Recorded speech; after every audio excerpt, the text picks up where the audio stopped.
Ancora un femminicidio, un'altra vita spezzata per colpa di un uomo. Questa volta però a perdere la vita non è una donna che vive una relazione tossica con un compagno violento, ma l'amica, colpevole, secondo l'assassino, di volerla allontanare da lui.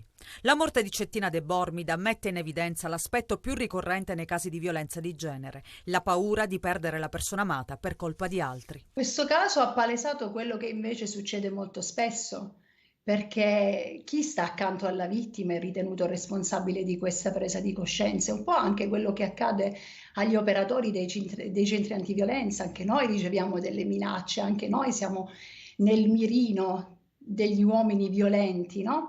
Perché siamo un mezzo che porta via il loro oggetto, l'oggetto che pensano di possedere. Il governo intanto ha dato il via libera a un nuovo disegno di legge per contrastare i femminicidi e più in generale la violenza sulle donne. Tra le nuove norme l'obbligo di rispettare la distanza minima di avvicinamento di 500 metri dalla vittima, l'arresto in flagranza differita prevedendo anche l'utilizzo di video e foto nei casi di maltrattamenti in famiglia o di stalking, la necessità di velocizzare i tempi per l'applicazione delle misure cautelari. Questo disegno di legge indubbiamente sarà d'aiuto per combattere i casi di femminicidio e per cercare di arginare il fenomeno, ma non basta, assolutamente non basta, bisogna intervenire per la formazione, per la rieducazione di coloro che comunque sia si trovano ad operare nel settore. Per far ciò è necessario, se non fondamentale, affidarsi a chi da anni opera nel settore, come ad esempio gli esperti che operano all'interno dei centri antiviolenza.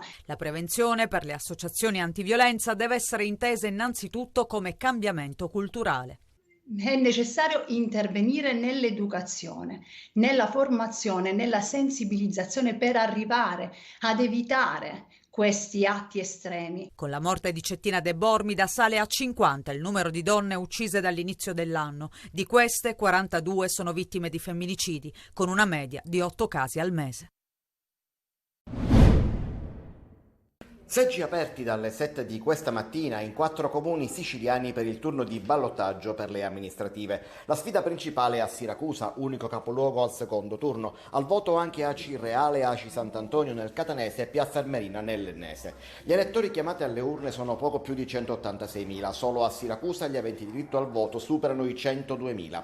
Si vota oggi fino alle 23, ma anche domani dalle 7 alle 15. L'elettore dovrà esprimere un solo voto, scegliendo esclusivamente uno fra i due candidati sindaco al ballottaggio. Lo scrutinio avrà inizio subito dopo la chiusura delle operazioni di voto. A Siracusa il confronto è fra Ferdinando Messina con 7 liste tra cui DC, MPA, Lega e Fratelli d'Italia e Francesco Italia, sindaco uscente, sostenuto da 4 liste civiche. Le liste però nel turno di ballottaggio non fanno particolare gioco. Giancarlo Carozzo, uno dei candidati sindaco rimasti fuori al primo turno, ha comunque deciso di apparentare la sua lista fuori sistema per Siracusa con il candidato sindaco del centrodestra Ferdinando Messina. Nel Catanese, ad Aci Reale, bisogna scegliere fra Roberto Barbagallo, candidato di liste civiche fra cui alcune espressioni di centrodestra e in particolare Forza Italia, e Nino Garozzo, candidato di Fratelli d'Italia, Sud Chiama Nord, Lega e DC.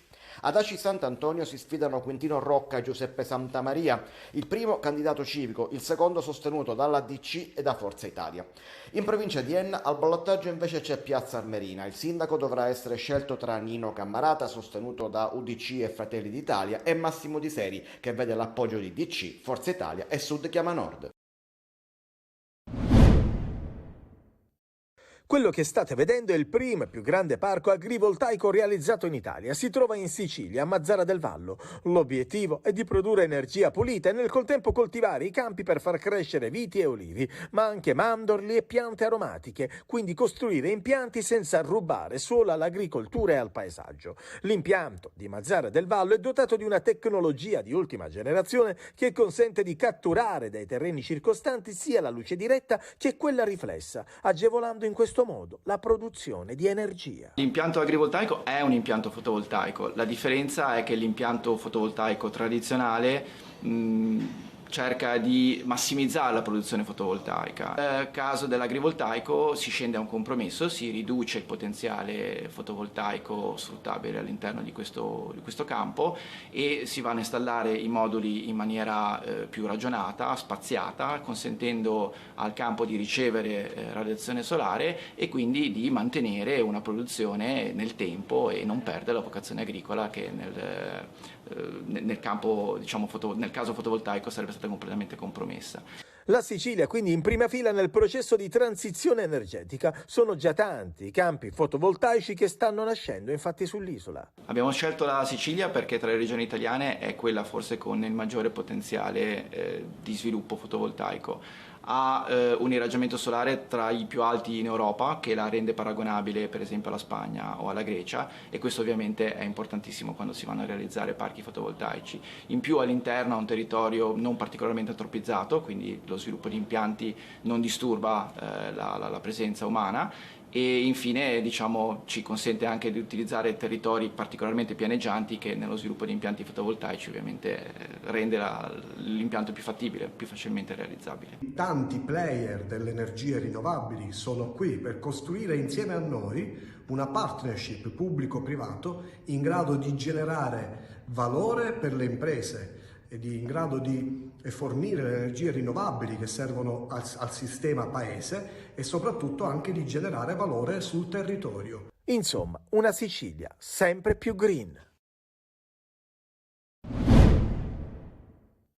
Le sbarre alle finestre ricordano che questo era un carcere. Qui dove c'erano i detenuti, adesso c'è il totale abbandono. Siamo nel cuore di Ortigia. L'abbiamo aperto per le nostre giornate FAI del 2013 e devo dire fu un successo, perché la curiosità da parte dei cittadini fu tanta che la fila era immensa, però riuscimmo a fare visitare a tutti il carcere borbonico così come è rimasto dal 90 quando è stato abbandonato. Una struttura all'avanguardia costruita nel XIX secolo. Da un solo punto si potevano controllare tutti i carcerati. Il primo entrò nel 1856.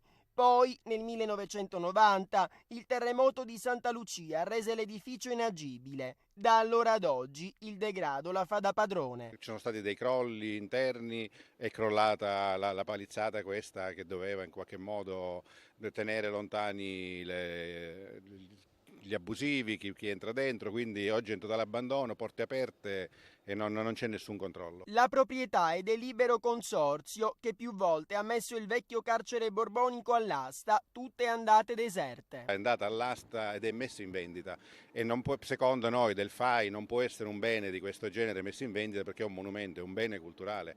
Consideriamo che è uno dei pochi carceri panottici esistenti al mondo. Panottico perché lo riconosciamo dall'occhio sul portale, l'occhio che vede tutto, ed era questa la filosofia a cui si ispirò Luigi Spagna nel 1855 quando decise e progettò questo carcere. Qui può entrare chiunque, i graffiti sulle pareti sono segni evidenti. Nel cortile i cumuli di rifiuti e parte della recinzione divelta dal maltempo. Tutto questo a 2 passi dal mercato, sotto gli occhi di tutti, anche dei turisti.